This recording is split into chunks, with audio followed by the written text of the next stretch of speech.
শরীফ ওসমান হাদির আসামিদেরকে এখনো ভারত থেকে বাংলাদেশে নিয়ে আসতে পারলাম না কেন?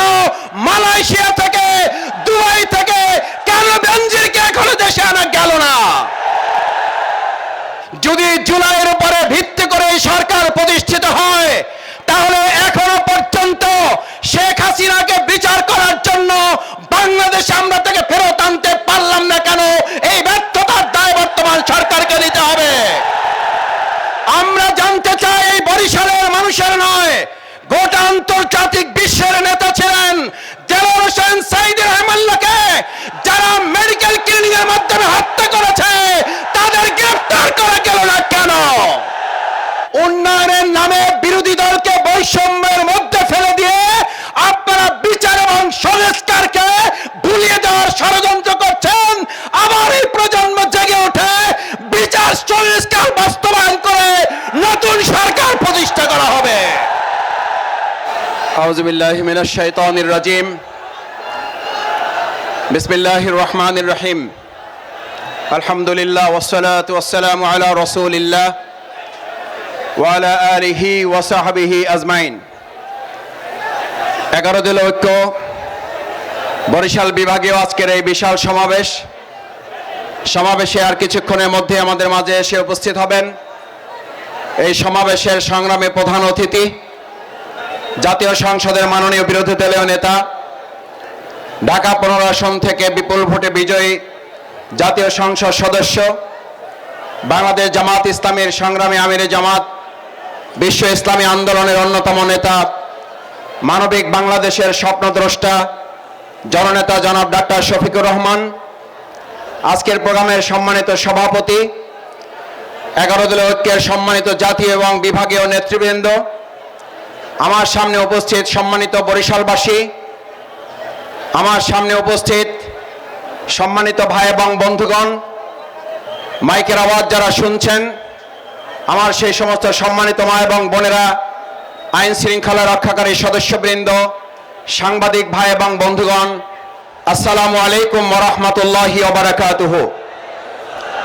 মহান আল্লাহর শুকরিয়া আদায় করছি যে আল্লাহ সুবহানাহু ওয়া তাআলা এরকম একটা সমাবেশ 2026-এর 12 ফেব্রুয়ারি নির্বাচনের আগে আমিরে জামাতের উপস্থিতিতে যে সমাবেশ জনসমুদ্রে পরিণত হয়েছিল, আজকে আবার একইভাবে এই ঈদগাহ ময়দান অতিক্রম করে গোটা বরিশালের রাস্তা ছাড়িয়ে অলি গলিতে জনসমুদ্রে পরিণত করেছেন।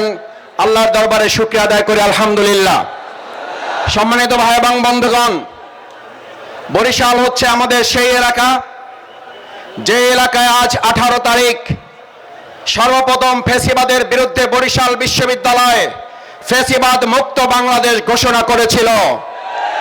বরিশাল হচ্ছে সেই বরিশাল, যেই বরিশাল থেকে আমাদের প্রিয় মাতৃভূমি বাংলাদেশকে ফ্যাসিবাদ মুক্ত করার জন্য এখানকার তরুণ দামাল ছেলেরা জীবন বাজি রেখে বলেছিল, বরিশাল যেহেতু ফ্যাসিবাদ মুক্ত হয়েছে, বাংলাদেশও ফ্যাসিবাদ মুক্ত হতে বাধ্য।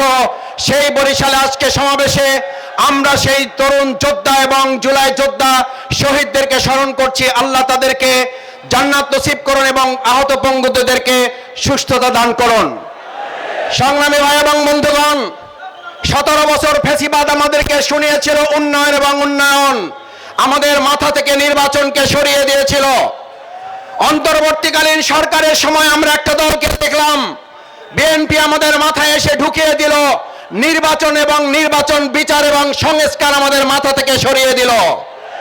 আমরা একটা কথা বর্তমান সরকারকে জানতে চাই, যদি জুলাইয়ের উপরে ভিত্তি করে এই সরকার প্রতিষ্ঠিত হয়, তাহলে এখনো পর্যন্ত শেখ হাসিনাকে বিচার করার জন্য বাংলাদেশে আমরা থেকে ফেরত আনতে পারলাম না কেন?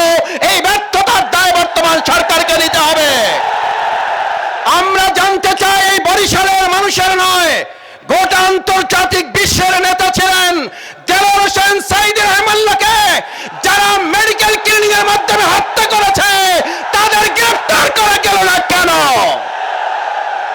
আমরা জানতে চাই, তরুণ প্রজন্মের প্রিয় নেতা শরীফ ওসমান হাদির আসামিদেরকে এখনো ভারত থেকে বাংলাদেশে নিয়ে আসতে পারলাম না কেন? মালয়েশিয়া থেকে, দুবাই থেকে কেন বেনজিরকে এখনো দেশে আনা গেল না? 11 দলীয় সমাবেশ থেকে পরিষ্কার বার্তা দিতে চায় বরিশালবাসী, হয় বিচার করুন, না হলে জনগণ আপনাদের বিচার করবে, তার জন্য প্রস্তুতি গ্রহণ করুন।